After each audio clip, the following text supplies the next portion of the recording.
Hello everyone, welcome back to another video. तो जिन्होंने अभी तक चैनल को सब्सक्राइब नहीं किया, चैनल को सब्सक्राइब कर लो, क्योंकि ये वीडियो डॉक्यूमेंटेशन को लेके है। कई लोग पूछते हैं कि डॉक्यूमेंट कौन से चाहिए होते हैं विजिटर वीज़ा अगर अप्लाई करना। We are talking about Australia visitor visa subclass 600 way you get 1 year visa with the 3 month of stay period.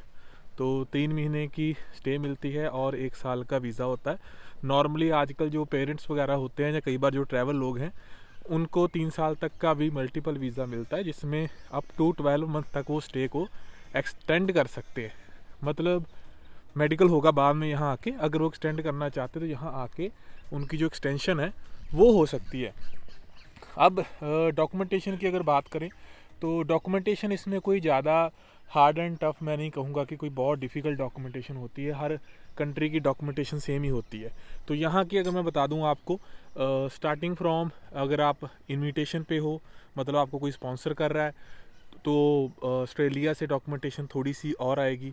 अगर आपको कोई स्पॉन्सर नहीं कर रहा है, आप होटल बुक कर रहे हो, तो होटल बुकिंग लगेगी आपकी। आप आइटनरी वगैरह लगा सकते हो टिकट की अगर लगाना चाहते हो। अदरवाइज़ स्पॉन्सर है या इनविटेशन है तो ऑस्ट्रेलिया से आपको इनविटेशन लेटर लेना पड़ेगा। इनविटेशन लेटर को वो सिंपल होता है, आप उसको नोटरी करवाना चाहते हैं तो करवा भी सकते हैं, नहीं भी करवाना चाहते तो नोटरी तो भी सिंपल साइन से भी चल जाता है। कईयों को होता है कि नोटरी करवाना पड़ेगा, क्या करना पड़ेगा। कनाडा में नोटरी करवाना चाहिए, ये ऑस्ट्रेलिया में कोई ज़्यादा फ़र्क नहीं पड़ता, वैसे भी वीज़ा आ जाते हैं। जो आपको इन्वाइट कर रहा है उसका कोई आईडी वगैरह मंगवा लो, चाहे पासपोर्ट की कॉपी हो। डज़ नॉट मैटर कि वो सिटीजन है, पीआर है, स्टूडेंट है, ब्रिजिंग वीज़ा के ऊपर है, 485 के ऊपर है, तो किसी भी वीज़ा पे है, कोई इशू नहीं, वो आपको इनवाइट कर सकता है। आप उसके कज़न ब्रदर हो सकते हो, आप फ्रेंड हो सकते हो, आप कोई फैमिली मेम्बर हो सकते हो, तो कोई भी इनवाइट कर सकता है। ऐसा कोई हार्ड एंड टफ उस पर रूल नहीं है। ना कोई ज़्यादा रिलेशन प्रूफ के ऊपर ऑस्ट्रेलिया फोकस रखता है। तो वहाँ से इन्विटेशन, यहाँ से ऑस्ट्रेलिया से इन्विटेशन आएगा एंड उनके आईडी जो आपको इनवाइट कर रहा है, और एड्रेस का कोई ना कोई प्रूफ हो जाए कि वो रहता कहाँ पे है, क्योंकि फॉर्म में भी आप लिखोगे। तो ये 3 बेसिक डॉक्यूमेंट है। इसके बिना अगले बंदे की इच्छा है कि वो आपको इनकम के अपने प्रूफ देना चाहता है, टैक्स के प्रूफ देना चाहता है, कई बार लोग नहीं देते तो मांगने की ज़रूरत भी नहीं है। तो सिंपल 3 डॉक्यूमेंट भी मंगवा लोगे तो ठीक है, नहीं तो बाकी इच्छा है उनके वर्क के मंगवा सकते हो, उनकी सेविंग की स्टेटमेंट लगा सकते हो अगर बहुत क्लोज है, तो ये आपकी इच्छा है, पर उससे वीज़ा पे कोई बहुता फ़र्क नहीं पड़ेगा। अब बात करते हैं आपको आपकी होम कंट्री से क्या चाहिए। होम कंट्री से अगर आप डॉक्यूमेंटेशन की बात करोगे तो normally starting from your digital photo, आपको एक डिजिटल फ़ोटो चाहिए अपनी बढ़िया सी। कई लोग करते हैं बस फ़ोन से फ़ोटो खींची, ऐसे लगा दी, वीज़े आए भी हैं, ऐसा नहीं है, लेकिन कोशिश करो स्टूडियो से खिंचवाओ। डिजिटल जो फ़ोटो होती है उसको प्रिंट निकालने की ज़रूरत नहीं है, पासपोर्ट साइज़ को, उसको आप जस्ट वाइट बैकग्राउंड के साथ फ़ोटो को सेव कर लो और उसी को आप ऑनलाइन लगा दोगे।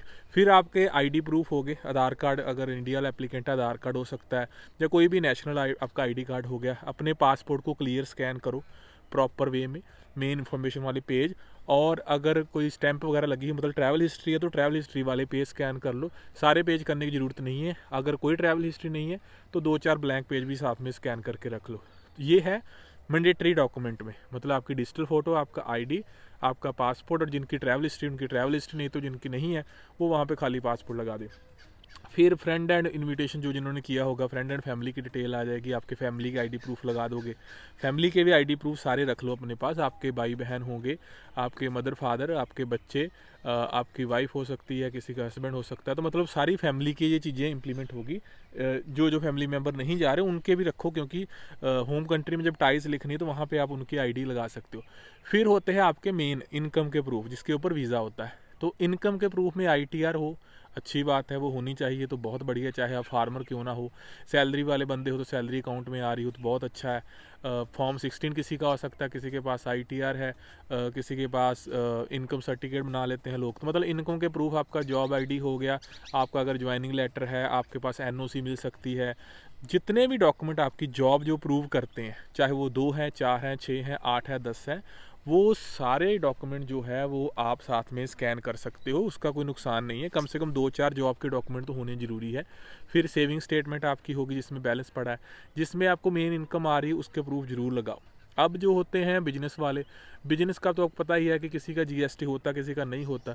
तो रजिस्ट्रेशन बिजनेस की जो भी आपके पास है, ये देखो जितने ज़्यादा ये डॉक्यूमेंट होंगे उतने ही वीज़ा के आपके चांसेस अच्छे होंगे। तो मतलब एक बिजनेस ओनर का बिजनेस रजिस्टर्ड है, उसका करंट अकाउंट भी है, उसकी सारी इनकम करंट अकाउंट में आती है, वो आईटीआर भी फाइल करता है, उसकी स्टेटमेंट बैलेंस भी सारा कुछ है। तो this is a strong proof, ये आपको स्ट्रॉन्ग केस कहोगे इसको। एक बिजनेसमैन है जी, सब कुछ कैश में कर रहा है, रजिस्ट्रेशन के नाम पे भी कुछ नहीं है, शायद कॉरपोरेशन का एक सर्टिफिकेट है, तो वो वीक चीज़ें हैं, वहाँ पे आपके लिए वीज़ा लेना टफ हो जाएगा। क्योंकि चाहे काम आपका जितना मर्जी सॉलिड चल रहा है, लाखों कमा रहे हो चाहे दिन के, बट जब तक उसका डॉक्यूमेंट नहीं है ना, तो अम्बेसी के लिए उसकी कोई वैल्यू नहीं है। क्योंकि आप जो अर्निंग है उसका प्रूफ भी देना पड़ेगा, और कैश का दोस्तों कोई प्रूफ नहीं होता कि ये देखो मैं फ़ोटो खींच के रख लूँ कि डेली का मुझे इतना कैश आ रहा है, उसकी कोई वीज़ा में वैल्यू नहीं है। तो अगर वीज़ा का प्लान करते हो तो 6 महीने पहले, ये 6 महीने साल पहले ये काम शुरू कर दो कि चाहे टैक्स पड़ता हो, ऑनलाइन ट्रांजैक्शन वगैरह लेके आओ, करंट अकाउंट खुलवा लो, ये फ़ायदेमंद रहेगी। जो फार्मिंग प्रोफाइल होते हैं उनके जे फॉर्म ही चल जाते हैं, आईटी ना भी भरी हो, फार्मिंग की इनकम अकाउंट में आ जाए, 1-2 साल के जे फॉर्म लगा लो, तो वो भी सफिशेंट आपके लिए होते हैं। मतलब बेसिक थे 4 बेसिक, आपका आधार कार्ड या आईडी प्रूफ, आपका पासपोर्ट, आपकी डिजिटल फ़ोटो और आपकी ट्रैवल हिस्ट्री, ये मैंडेटरी है। ये 4 डॉक्यूमेंट भी लगाओगे तो सिस्टम बोल देगा फाइल सबमिट कर सकते हो, बट उस पर वीज़ा नहीं आना। तो आप बाकी जो सपोर्टिव डॉक्यूमेंट है उसमें आपके इनकम के, आपकी सेविंग, आपके फैमिली के डॉक्यूमेंट हो गए, आपकी एम्प्लॉयमेंट के सारे डॉक्यूमेंट हो गए, ये वगैरह चीज़ें सारी आपको जो है बीच में लगानी पड़ेगी। और इतना कुछ मैं कहूँगा कि टफ रिक्वायरमेंट नहीं है। फ़ाइल का साइज़ थोड़ा लिमिटेड होता है, 4-5 MB तक फ़ाइल लगती है, बट आप उसको ऑनलाइन कई ना टूल आते हैं जिस को यूज़ करके आप उनको कंप्रेस कर सकते हो। और डॉक्यूमेंट का एक नाम मैं आपको ख़ास टिप देता हूँ। लोग ना कई बार क्या करते हैं, कोई डॉक्यूमेंट का नाम नहीं रखते, PDF 2, 3, PDF 1, PDF मर्ज, PDF कंप्रेस्ड, पता नहीं क्या क्या लिखा होता है। तो आप हमेशा, क्योंकि आप खुद भी कन्फ्यूज़ नहीं होंगे, तो जो आपकी डॉक्यूमेंटेशन होती है उसको नाम दे लिया करो। अगर आपका पासपोर्ट है तो किसका पासपोर्ट, उसका नाम लिख दो। क्योंकि अगर आप 4 फैमिली मेम्बर हो, हर जगह लिख दोगे पासपोर्ट 1, पासपोर्ट 2, पासपोर्ट 3, पासपोर्ट 4, तो कई बार जब आप लगाओगे तो कन्फ्यूज़न हो जाती है कि किसका कहाँ लगा रहे हो। हालांकि अब उन्होंने सिस्टम कर दिया है कि आपको एक बार रिव्यू देता है कि ये चीज़ आप लगा रहे हो, ये फ़ोटो लगा रहे हो, तो आपको थोड़ा आइडिया हो जाता है। बट आप पहले से ही अलग अलग फ़ोल्डर बना लोगे तो आपके लिए जो है वो ज़्यादा टफ नहीं रहता। जो होटल वाले हैं उनका ज़्यादा क्वेश्चन आएगा कि अब उसमें क्या क्या डॉक्यूमेंटेशन ज़्यादा हो सकती है। देखो होटल वालों के पास कोई ज़्यादा डॉक्यूमेंटेशन लगाने के लिए होता नहीं है। आप अपनी होटल की ऑनलाइन कन्फर्मेशन लगा दो। अगर उस केस को सॉलिड करना है तो आप अपना ट्रैवल इंश्योरेंस प्लान के हिसाब से परचेज कर लो। आप एक ट्रैवल आइटनरी बना लो, मतलब कोई टिकट वगैरह जो होती है होल्ड करके या किसी तरीके से आइटनरी एक वगैरह बन जाती है, वो आप लगा सकते हो कि प्रॉपर आपके ट्रिप में क्या क्या आप करना चाहते हो। क्योंकि देखो जहाँ स्पॉन्सर केस होते हैं ना, इनविटेशन, तो वहाँ इनविटेशन भी ये काम कर जाता है कि आपका पर्पस क्या, क्यों जा रहे हो। तो इनवाइटर ने भी लिखा होता है मिलने के लिए आ रहे हैं, थोड़ा बहुत घूमेंगे।